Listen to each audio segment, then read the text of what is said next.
Hi all, welcome back to our channel. ఈరోజు వీడియోలో ఇంట్లో చిమ్నీ ఎలా క్లీన్ చేసుకోవాలో చూసేద్దామండి. ఎంతటి మొండి గ్రీస్, ఆయిల్ గ్రీస్ ఉన్నా సరే మనం ఈజీగా క్లీన్ చేసేసుకోవచ్చు. ఇక్కడ నేను వీడియోలో చూపిస్తున్నాను కదా, మా చిమ్నీ వచ్చేసి నేను 4-5 months అయింది క్లీన్ చేయక. సో ఈ వీడియో చేయడం కోసం అని చెప్పి నేను అలా వదిలేసాను. అండ్ మీరు ఇక్కడ చూస్తున్నారు కదా, ఫుల్గా పట్టేసింది ఆయిల్ గ్రీస్ అనేది. సో ఇలాంటి వాటిని మనం ఎలా ఈజీగా చేసుకోవాలో ఇంట్లో చూసేద్దాం పదండి.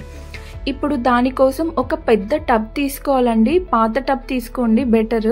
అండ్ అందులో ఇవన్నీ కూడా ప్లేస్ చేసుకోవాలన్నమాట. ఫిల్టర్ అయితే నేను అందులో పెట్టేశాను, వాటితో పాటు స్క్రూస్, ఇంకా ఇది ఆయిల్ కలెక్టర్. ఆయిల్ కలెక్టర్ ఏంటి అంటే మనకి ఆటో క్లీనింగ్ ఆప్షన్ ఇస్తున్నారు కదండి ఇప్పుడు అన్ని చిమ్నీస్లో. మనం ఆప్షన్ ఎనేబుల్ చేసుకుంటే ఏమవుతుందంటే ఆటో క్లీనింగ్ అవుతుందని చెప్తారు వాళ్ళు, బట్ అదంతా కూడా ఏమీ ఉండదండి. ఆటో క్లీనింగ్ ఆప్షన్ అనేది అంత ఏమీ ఉండదు. సో వాటి కోసం వాళ్ళు ఎక్స్ట్రా మనీ అనేవి మన దగ్గర తీసుకుంటారు. కానీ ఎంత కాస్ట్లీ చిమ్నీ అయినా సరే మనం మాన్యువల్గానే చేసుకోవాలి, అప్పుడే మనకి బాగా క్లీన్ అవుతుంది. సో నేను ఇక్కడ టబ్లో మొత్తం హాట్ వాటర్ వేస్తున్నాను అనమాట. ఈ ఎక్కువ పట్టేసింది కదండి ఆయిల్ గ్రీస్ అనేది, సో అది కొంచెం నానడానికి కోసం నేను హాట్ వాటర్ యూస్ చేశాను. అండ్ ఇక్కడ హార్పిక్ వాళ్ళది డ్రైన్ ఎక్స్పర్ట్ అని చెప్పి ఇది సింక్లో యూస్ చేస్తాము. మనకి యూజువలీ సింక్స్ అనేవి బ్లాక్ అయిపోతూ ఉంటాయి అన్నమాట.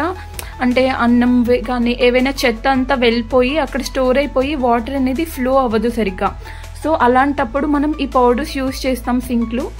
ఈ పౌడర్ నేను ఇక్కడ యూజ్ చేస్తున్నానండి. ఇక్కడ ఏంటంటే ఫిల్టర్ నాది ఒక సైడ్ వచ్చేసి బాగా ఎక్కువ గ్రీస్ పట్టేసింది, అండ్ నెక్స్ట్ సైడ్ వచ్చేసి అంతగా పట్టదు. అది ఎందుకంటే లోపలికి వెళ్ళిపోతుంది, అవుట్ సైడ్కి కనిపించేది మనకి ఎక్కువ గ్రీస్ పట్టేస్తూ ఉంటుంది అనమాట.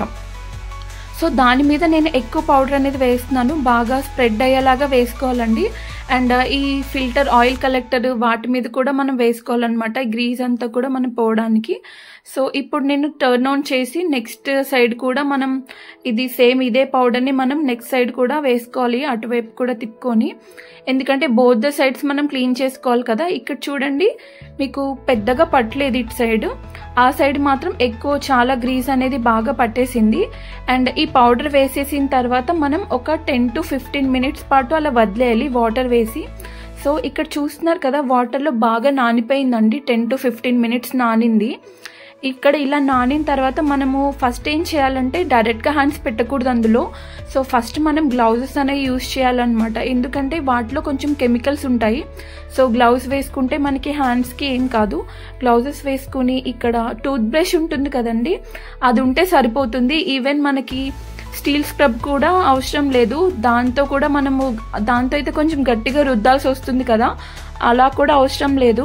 ఈ పౌడర్ మొత్తం ఆ గ్రీజ్ అంతా కూడా తీసేస్తుంది అన్నమాట. సో జస్ట్ మనం ఆ టూత్ బ్రష్తో మనం పైన ఇలా క్లీన్ చేస్తే సరిపోతుంది. నేను వీడియోలో చేస్తున్నాను కదా, ఎక్కువ ప్రెషర్ కూడా పెట్టాల్సిన అవసరం లేదు.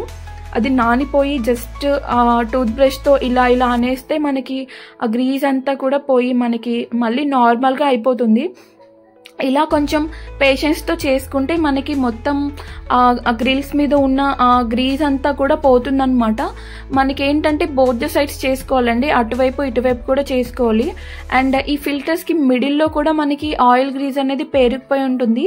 సో దాన్ని కూడా ఈ వాటర్లో కొంచెం సేపు నానబెడితే మనకి ఇంకా బాగా క్లీన్ అయిపోతాయి అన్నమాట, ఎక్కువ ప్రెషర్ లేకుండా. మీకు ఇంకా అనిపిస్తే కనుక ఇంకొక ప్యాకెట్ కూడా వేసుకోవచ్చు. సో 2 packets 1 packet చాలా ఎక్కువ అండి. అండ్ మీకు బాగా ఇంకా అనిపిస్తే కనుక 2 packets వేసి అలా ఉంచేస్తే మీకు లోపలివి అవి కూడా చాలా నీట్గా క్లీన్ అయిపోతాయి అన్నమాట.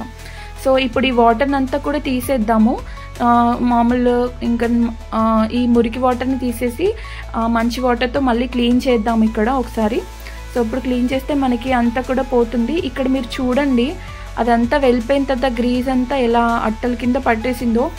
సో అది చూస్తే అసలు ఎంత పట్టేసిందో అసలు అని అనిపిస్తుంది. కానీ ఈ పౌడర్ కాకుండా మీరు నార్మల్గా ఏది యూస్ చేసినా మనకి ఇంతలా క్లీన్ అవ్వదు. అండ్ ఇక్కడ చాలామంది ఏం చేస్తారంటే హార్పిక్ యూస్ చేస్తారండి. స్టీల్ వాటికి అసలు హార్పిక్ అనేది యూస్ చేయకూడదు. సింక్లో కానీ ఇలాంటి ఫిల్టర్స్ ఏవి యూస్ చేసినా సరే అసలు హార్పిక్ అనేది యూస్ చేయకూడదు అనమాట. ఎందుకంటే హార్పిక్ది స్టీల్కి మీకు బ్లాక్నెస్ వచ్చేస్తుంది, మళ్ళీ ఆ బ్లాక్నెస్ అనేది అసలు పోదన్నమాట. సో ఎప్పుడు కూడా హార్పిక్ అనేది యూజ్ చేయకండి. ఇప్పుడు నేను ఫ్రెష్ వాటర్తో క్లీన్ చేసేస్తున్నాను. చూస్తున్నారు కదా ఎంత కొత్త దానిలో అయిపోయిందో. నేను అసలు ప్రెషర్ కూడా ఏం పెట్టలేదు, ఆ పౌడర్ వల్ల మొత్తం క్లీన్ అయిపోయింది. సో చూడండి, ఇలా మీరు చిమ్నీ ఎప్పటికప్పుడు క్లీన్ చేసుకోవాలి.